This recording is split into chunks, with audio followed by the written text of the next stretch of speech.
these hopes and dreams. And we've talked about this before. We're quite different than our husbands are. Yeah. So what are some things that make that difference obvious in you and Dave? Well, first of all, let me say that the largest majority of people, not everyone, but the largest majority of people are married to someone that's quite different than they are. We're kind of attracted to what we don't have, but we don't really know that. Right. And God does it on purpose, because where I'm weak, Dave is strong, and where he's weak, I'm strong. And God has purposely put us together in a way where we need each other. Right. We don't necessarily want to need somebody sometimes, but he doesn't give any one person all of it. So we work together, and a man should leave his father and mother and cleave to his wife, that the two might become one. Right. And so if you can learn to walk in love, and if you realize, I think we get married, and of course, everybody's on their best behavior when you're dating. And I didn't even know Dave played golf till we got married, because while we were dating, which for us wasn't very long because we got married pretty quick, but everything was about me. And then all of a sudden, That's the way it should be. and then all of a sudden it wasn't all about me.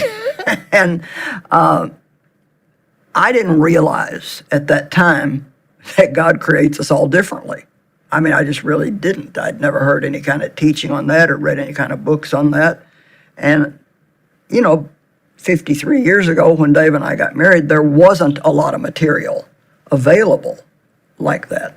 And so, we're very different. Like, I'm a big talker. He's a little more quiet, although seems like in the last few years he's holding his own pretty much with the talking. He's catching up. He's catching up. But we don't necessarily like a lot of the same things. Like, he loves sports, and it's just, I don't really enjoy just sitting and watching a sport on TV. Yeah. Because of what was going on with me in my childhood. My dad never let me take part in any school activities or any after-school sports, and he didn't like sports, and so we never watched them at home. And so it was just something that I have no frame of reference for. And so, Dave loves them. I don't. We don't have the same taste at all when it comes to decorating.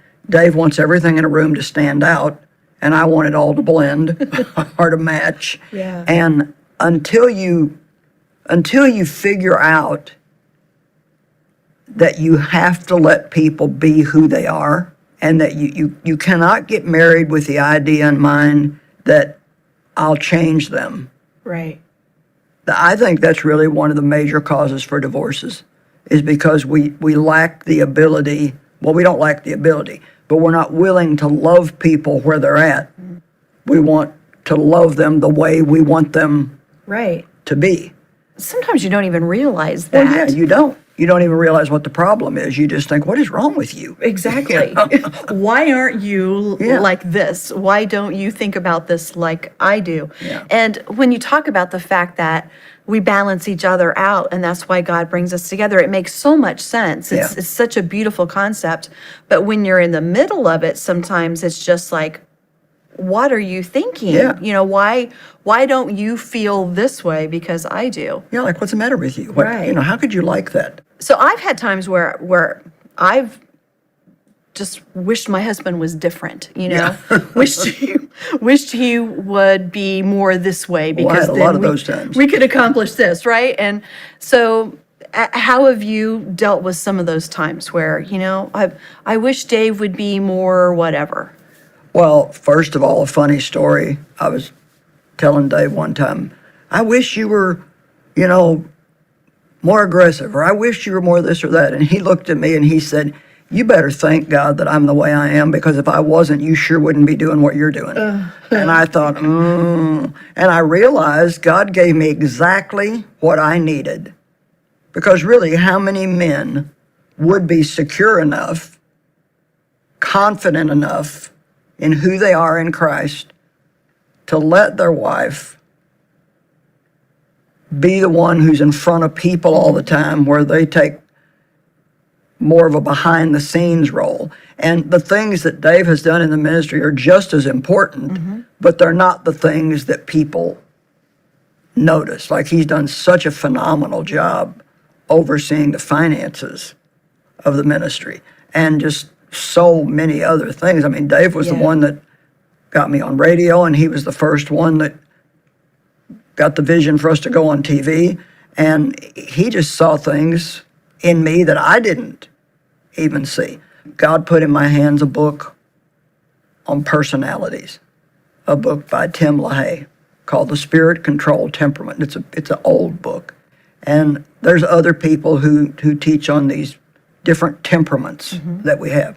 I like to say that we're all born with a God-given temperament, and then that temperament plus things that happen to us in the early years of our life is what gives us our personality. That book was a lifesaver and possibly a marriage saver for me, because when I read it, it talked about all the different weaknesses and strengths that the different personality types have. It's like, once I realized that he couldn't help it. It's a good way to look at it. And that I couldn't either. Right. You know, now that doesn't mean you don't work with God to overcome your weaknesses, but I'm probably always going to talk more than Dave. There's going to be, we're never going to decorate a room together. He likes what I do, but it's just not what he would do. I mean, he'll see a picture, and if he likes it, he wants to buy it and put it somewhere, even if it's like, I don't know, something that has nothing to do with the rest of the theme of our house. And what about you and Tim? How are you different? Oh, in every way possible. I'm much more outgoing. I like to be busy. I definitely talk more than he does.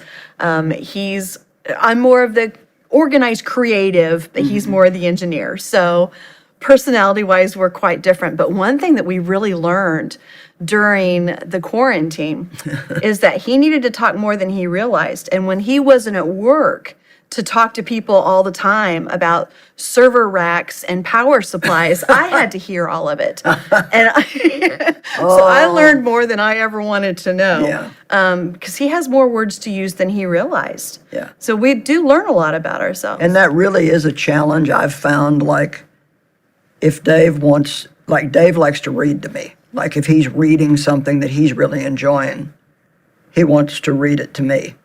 And I don't necessarily want to hear it. And he doesn't just read me the part that's real interesting. He likes to start way up here somewhere, because he's real detailed. Yeah. And I'm like, can you just give me the bottom line? That is just like us. Just give me the bottom line. Or he'll tell me about the movie he watched last night. And I'm like, just give me the bottom line of this movie. But I mean, he starts at the very beginning, and I'm like, if you're trying to get me to watch this, you've ruined it, because there's no point. But Dave and I get along really good now, but we've learned, and especially me, because most of the conflict was me, I've just learned you have to let people be who they are. And the Bible says that we will have to, doesn't put it in these words, but put up with people's weaknesses, and you really can't. You have to accept people and love them where they're at. And if you're going to pray for God to change somebody, always be sure that you pray for God to change you too. Got to be kind of careful that your prayers are not full of pride and they're wrong, and so change them. I always say, I'd really like this to change in Dave, but I know that I have issues too. So only if it's your will, and, change me too. Yeah. And I think too, Ginger, if you don't give up on a marriage when those things are hard, you do get to the point where, I mean, some of the things that Dave does that used to just irritate me no end, I think are funny now. Like, one of the things he does is he talks during movies. Out loud? Yeah, out loud. and like he'll ask me a question about the movie, And I'm like, I'm watching this too. I said that same I haven't phrase. seen it. We're both watching this at the Yeah, same we're watching time. this at the same time. Some things you just have to accept, and your perspective is so important. It's like, if all you do is think about the things that are wrong with the person you're married to, that's all you're going to see. But I purposely sat down one day and I made a list of the things I thought was wrong with Dave. And then I made a list of all the things that I really love about him. And thankfully, that list was a lot longer. Because really, to be honest, I don't know how many men could have put up with me and all the junk from my past that I had to get over, which was a lot.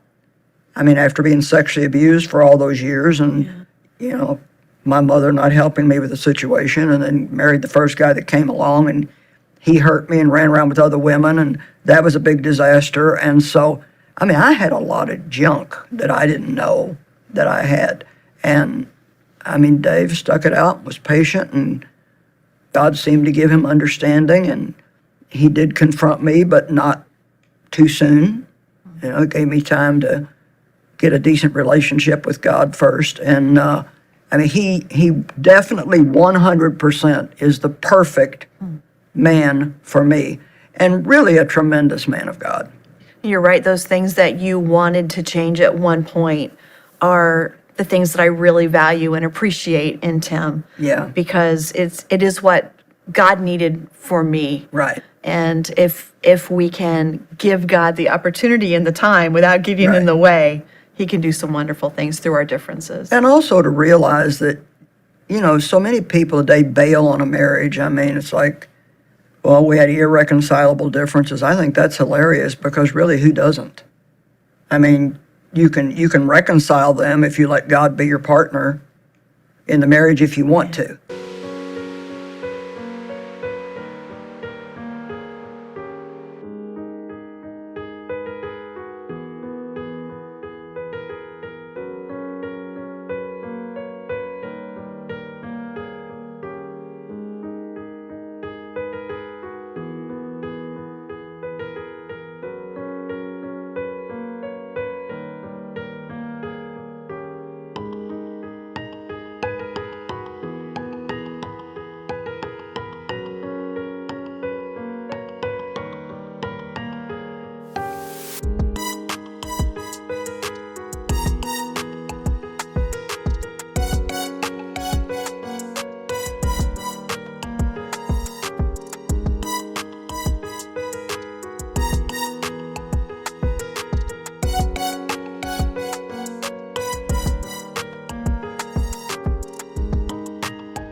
And if there's abuse or,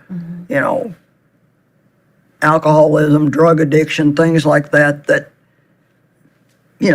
cause abuse in the marriage, then that's a different story. I'm divorced. I was divorced when I was 22 years old because the guy I was married to was a cheat, a thief, and a liar, and, it just was not a viable situation. But I just really encourage people not to bail on your marriage if there's any way that you can make it work, because you are going to have situations the next time you get married to. You're not going to marry somebody that's going to suit you perfectly, 100%. I don't care who they are. So out of all that you've learned then with the differences between the two of you over the years, what would you say is the most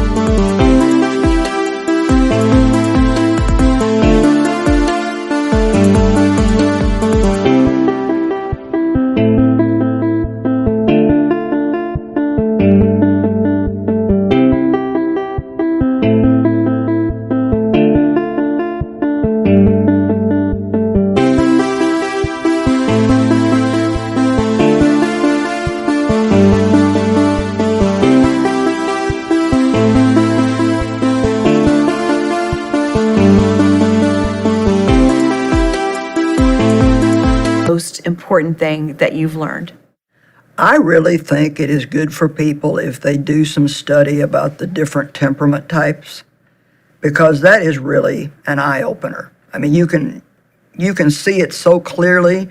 I mean, how can you have 4 or 5 children come from the same set of parents and all of them be totally different? Yeah, very different. I mean, you have to understand that people are born different, and it's He does it on purpose.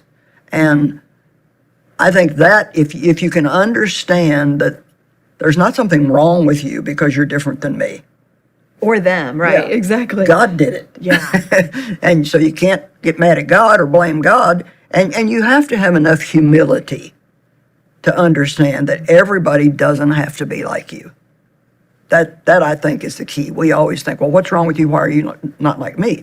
But who says that I'm so perfect and don't have issues to deal with myself? All I know, I'll say this and then we'll leave people with their prayers and thoughts. Unless there's like abuse or some kind of a real severe situation,